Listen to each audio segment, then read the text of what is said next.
One of the biggest pitfalls when you're first learning app development is understanding what to do if something goes wrong. And believe me, things will go wrong at some point. That's not a bad thing if you know how to solve these problems. These problems or mistakes are commonly known as bugs, and that's what this episode covers. You'll learn how to solve common beginner mistakes. Now, I recommend you watch this episode even though you've successfully completed previous exercises, because chances are you could encounter some of these types of problems as you progress in your app development journey. Alright, let's dive in.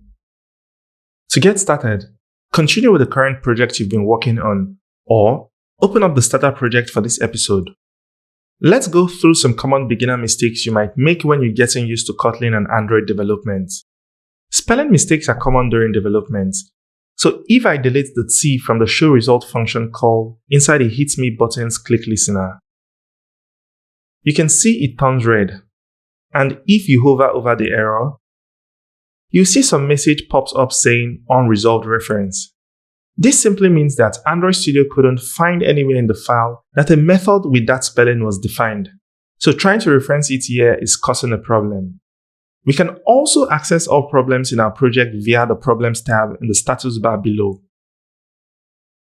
Go ahead and open it up.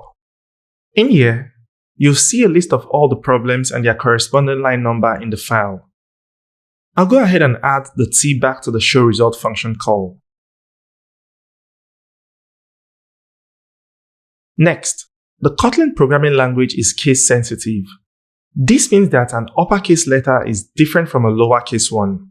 So for instance, changing the letter A in activity binding to a lowercase a will produce an error. This is because Kotlin sees them as two different identifiers. You get the same unresolved reference error message.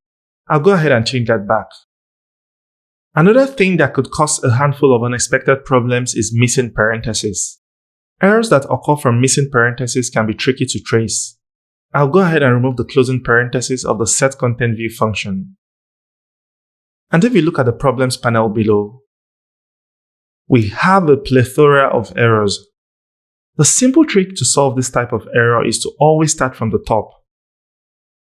I'll double-click on the first error, and it takes us to the code around the setContentView function call. By just looking at that section, you can see that it needs a closing parenthesis. The error shows that the function can be called with the arguments supplied. And this is caused because Kotlin can't find the closing brace, so it continues looking down the file for the expected arguments that the function call needs. I'll add back the closing parenthesis.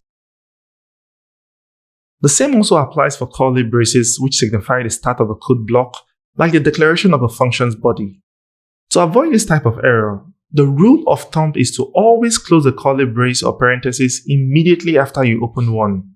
Android Studio helps you with this though, so whenever you open a parenthesis or a curly brace, the IDE's IntelliSense automatically closes them for you. But these errors can still occur when you copy and paste code. Finally, the location where you declare your variable matters. Let's move the declaration of the slider value variable inside the onCreate function of the activity. If you scroll down to where it is used inside the show result function,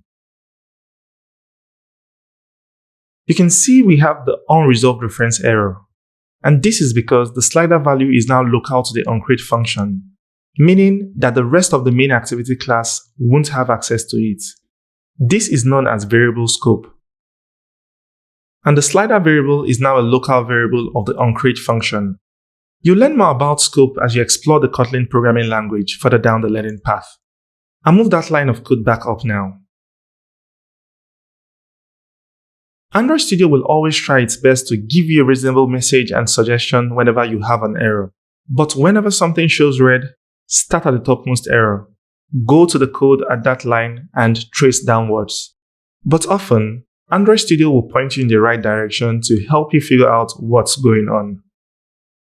So far in this episode, we've been dealing with errors which are in red, but sometimes Android Studio will give you a warning which is in yellow. Now, what's the difference? Well, errors are fatal. If you get one, you cannot run the app until the error is fixed. On the other hand, warnings are informative. We've come across several warnings in earlier episodes, like when Android Studio warned us about hard-coding text inside text views, or when Android Studio warned us about the structure of the Hit Me button's click listener, telling us that we need to move the expression out of the parentheses.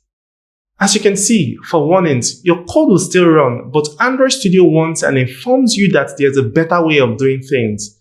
Personally, I'll suggest you treat most warnings as errors and try fix them before moving on.